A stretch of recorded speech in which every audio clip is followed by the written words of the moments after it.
नमस्कार बंधुरा बंग simple recipes चैनलটির আরেকটি নতুন পর্বে আপনাদের সবাইকে স্বাগত জানাচ্ছি। আজ আমি আপনাদেরকে বাটা মাছের একটি সুস্বাদু রেসিপি বানিয়ে দেখাবো। তাহলে চলুন বন্ধুরা দেখে নিন আমি রেসিপিটি কিভাবে বানিয়েছি। বাটা মাছের ঝাল বানানোর জন্য এখানে আমি 5 পিস বাটা মাছ নিয়েছি। এই মাছগুলো আমি প্রথমেই ধুয়ে লবণ মাখিয়ে লবণ জল ঝরিয়ে নিয়েছি। এবার শুধু হলুদটা মেখে নিচ্ছি। হলুদ নিয়ে নিলাম, মাছে মেখে দিচ্ছি। ভালো করে সমস্ত মাছে হলুদগুলো মেখে নিচ্ছি।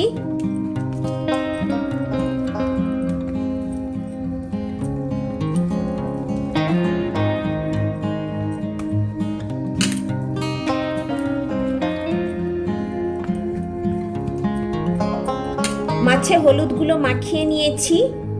আমি এখানে দুটো আলুকে এইভাবে টুকরো টুকরো করে কেটে নিয়েছি। এই আলুর মধ্যে আমি লবণ আর একটু হলুদ দিয়ে দিচ্ছি, মেখে নিচ্ছি।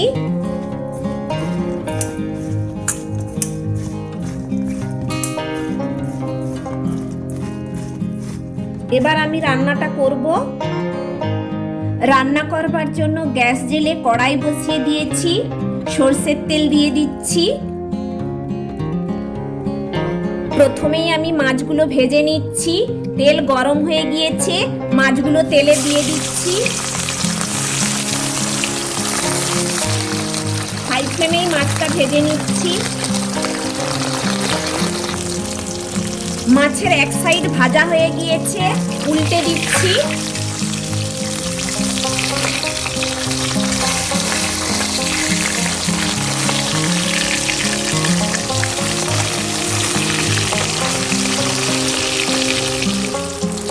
মাছের দুই সাইড ভালো করে ভেজে নিয়েছি, তুলে নিচ্ছি। এইভাবে বাকি মাছগুলোও ভেজে নিচ্ছি। আবারও মাছ দিয়ে দিলাম।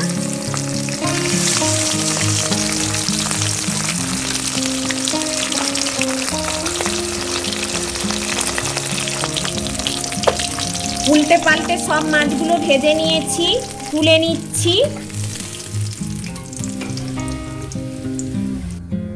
এবার এই তেলের মধ্যে আমি নুন হলুদ মাখানো আলুগুলো ভেজে নিচ্ছি। আলুগুলো দিয়ে দিলাম তেলের উপরে।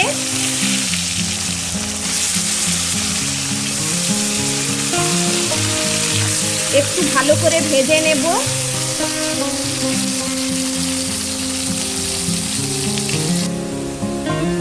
নেড়ে নেড়ে আলুগুলোকে লাল করে ভেজে নিয়েছি, তুলে নিচ্ছি।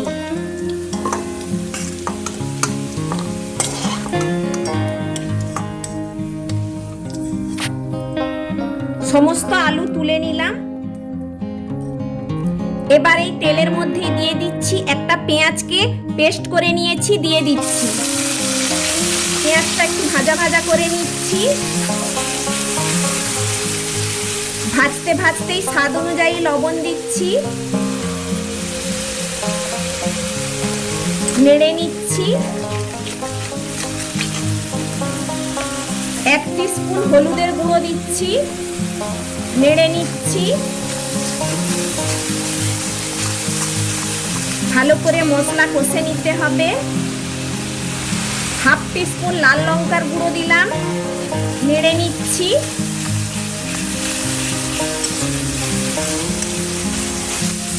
মিডিয়াম ফ্লেমেই মশলাটা কষছি।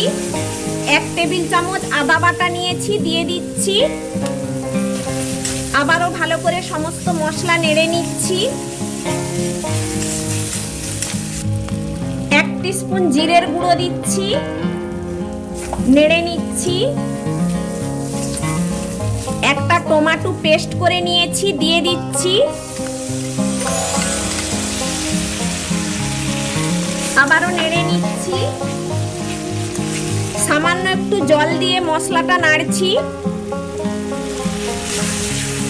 গুঁড়ো মশলা ব্যবহার করেছি, তাই একটু জল দিয়েই মশলাটা কষে নিচ্ছি। 1/2 টিস্পুন চিনি দিচ্ছি। চিনিটা অপশনাল, আপনারা নাও ব্যবহার করতে পারেন। চিনি দিলে রান্নার মধ্যে টেস্টের একটা ব্যালেন্স আসে, খেতে ভালো লাগে রান্নাটা।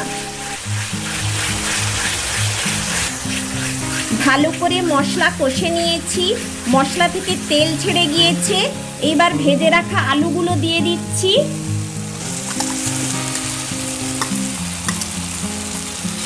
সব আলুগুলো দিয়ে দিলাম, মশলার সঙ্গে আলুটা ভালো করে নেড়ে নিচ্ছি।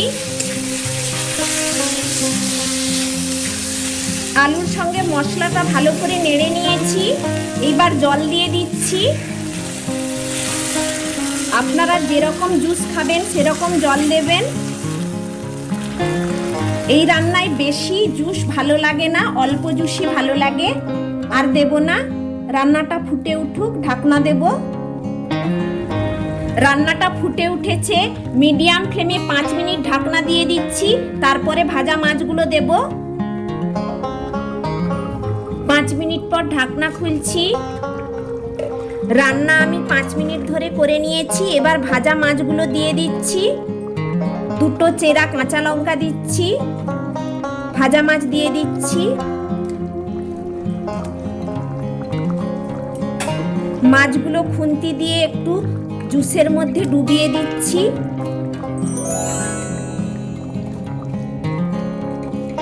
আবারও 5 মিনিট আমি এই মিডিয়াম ফ্লেমেই ফুটিয়ে নিচ্ছি। ঢাকনা আর দেব না।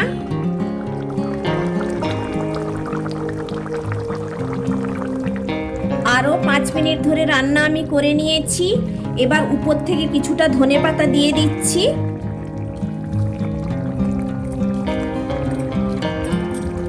খুন্তি দিয়ে একটু ধনেপাতাগুলোকে জুসে ডুবিয়ে দিচ্ছি। আরও 1 মিনিটের মতো রান্নাটা করে নিচ্ছি। বন্ধুরা, এখনো যদি আমার চ্যানেলটিকে সাবস্ক্রাইব না করে থাকেন তাহলে আমি রিকোয়েস্ট করছি আমার চ্যানেলটিকে অবশ্যই সাবস্ক্রাইব করবেন আর পাশে থাকা বেল আইকনটি অবশ্যই প্রেস করবেন, তাহলে আমার নতুন রেসিপির নোটিফিকেশন আগে আপনার কাছেই পৌঁছে যাবে। রান্নাটা আমার হয়ে গিয়েছে, গ্যাস বন্ধ করে দিলাম। রান্নাটা ঢেলে নিচ্ছি। এইভাবে আপনারাও রান্না করবেন, খেতে খুবই ভালো লাগে। গরম গরম ভাতের সঙ্গে এই রেসিপিটি জমে যায়। দেখুন বন্ধুরা, আমি বাটা মাছের সুস্বাদু রেসিপিটি বানিয়ে নিয়েছি। দারুণ হয়েছে খেতে। আপনারাও এইভাবেই বাড়িতে বানিয়ে খাবেন আর কেমন হয়েছে আমাকে কমেন্টস করে জানাবেন।